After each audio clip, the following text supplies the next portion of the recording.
प्रभु सुनिए ना, आप रोक लीजिए ना, क्योंकि अगर वीरभद्र का प्रकोप ऐसे ही बढ़ता रहा तो सृष्टि का विनाश हो जाएगा, आप उसको रोकिए।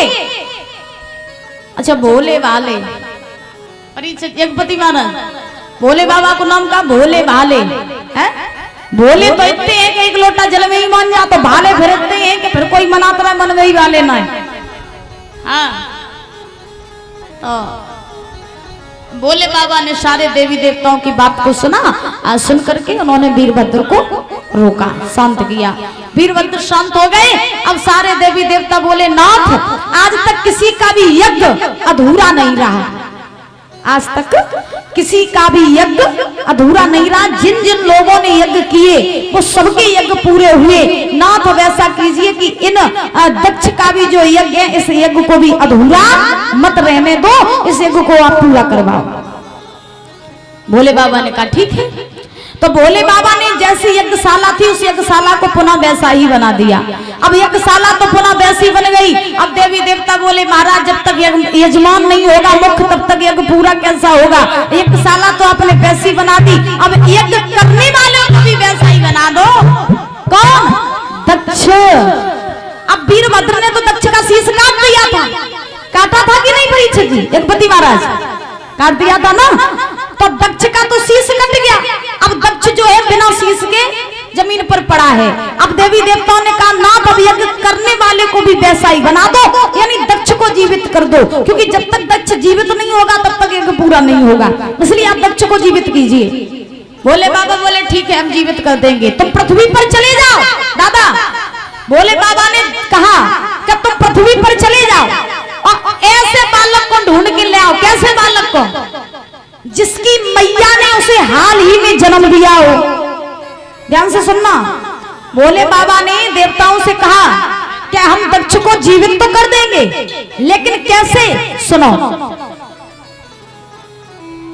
जिस मैया ने अपने पुत्र को हाल ही में जन्म दिया हो और जन्म देने के बाद वही मैया अपने पुत्र की तरफ पीठ करके सो रही हो, ऐसा बालक अगर तुम्हें कोई मिल जाए तो तुम उस बालक को मेरे पास में ले आओ। सारे देवी देवता भागने लगे, पृथ्वी पर ढूंढने लगे। अब माँ तो बहुत मिली जिन्होंने हाल ही में बच्चों को जन्म दिया, लेकिन कोई माँ ऐसी नहीं मिली जो अपनी बच्चे की तरफ पीठ करके सो रही हो। अच्छा मैया, ये बात आपको पता होगी, जब माता बच्चे को जन्म देती है तो माँ कभी भी अपने बच्चे की तरफ पीठ करके नहीं सोती है। सोती है? नहीं सोती ना। हाँ, माँ जो होती है वो बच्चे की तरफ कभी पीठ करके नहीं सोती है। अब देवी देवता सब इधर उधर ढूंढ रहे हैं कि कोई ऐसा बालक मिल जाए जिसकी मैया पीठ करके सो रही हो। अब जब कोई ऐसी मैया हो तब तो बालक मिले। आगे बढ़े, क्या देखा? एक बकरी ने अपने बच्चे को जन्म दिया, और बकरी ने जब जन्म दिया तो वही बकरी अपने बच्चे की तरफ पीठ करके सो रही थी। पीड़ा की वजह से जन्म दे करके उस बकरी ने अपने बच्चे की तरफ पीठ कर ली और वो सो गई।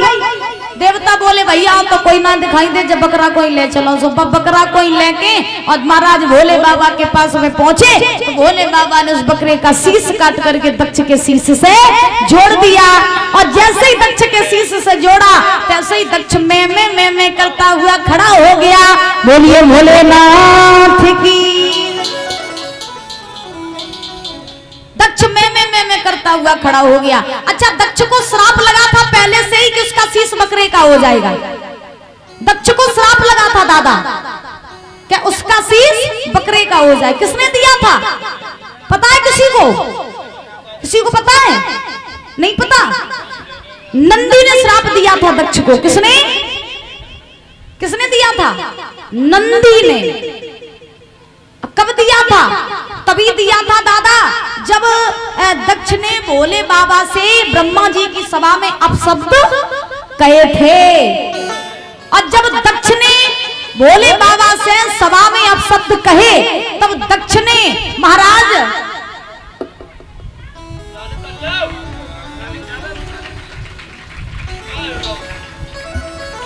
तब उसी समय नंदी से भोले बाबा का अपमान सहन नहीं हुआ। तब नंदी ने दक्ष को श्राप दिया कि हे दक्ष, तू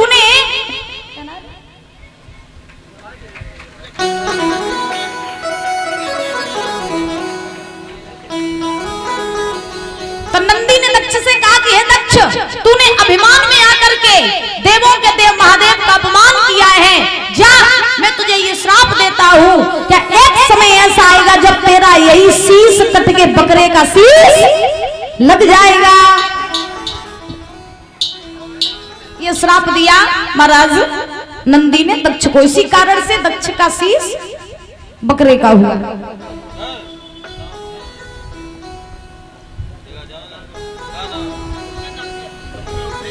अब तो जैसे ही दक्ष जीवित हुआ, दक्ष ने भोले बाबा से क्षमा मांगी। क्षमा मांग करके आज भोले बाबा ने दक्ष को क्षमा किया। दक्ष अपने महाराज नगर में आया। नगर में आकर के उसने महाराज अपना यज्ञ जो था उसको पूरा किया और इधर भोले बाबा ने मैया सती का जो है अंतिम संस्कार किया। अंतिम संस्कार करके महाराज प्रमाण ये मिला है कि उन्हीं सती का जन्म हुआ था जाकर के हिमांचल नगरी के राजा थे जिनका नाम था हिमांचल। हिमांचल की पत्नी थी जिनका नाम था मैना, और महाराज उन्हीं हिमांचल के यहाँ पर उन्हीं सती का जन्म हुआ था जाके, जो आगे चल के पार्वती कहलाई थी।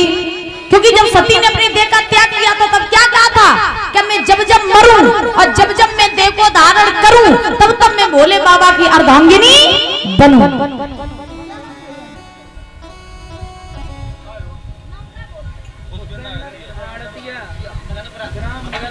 पुष्पेंद्र भैया आड़तिया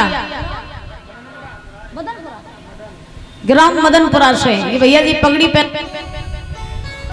पहना करके और माला पहना कर सम्मानित कर रहे हैं। एक बार जोरदार तालियां बजाएंगे। भगवान से कामना करेंगे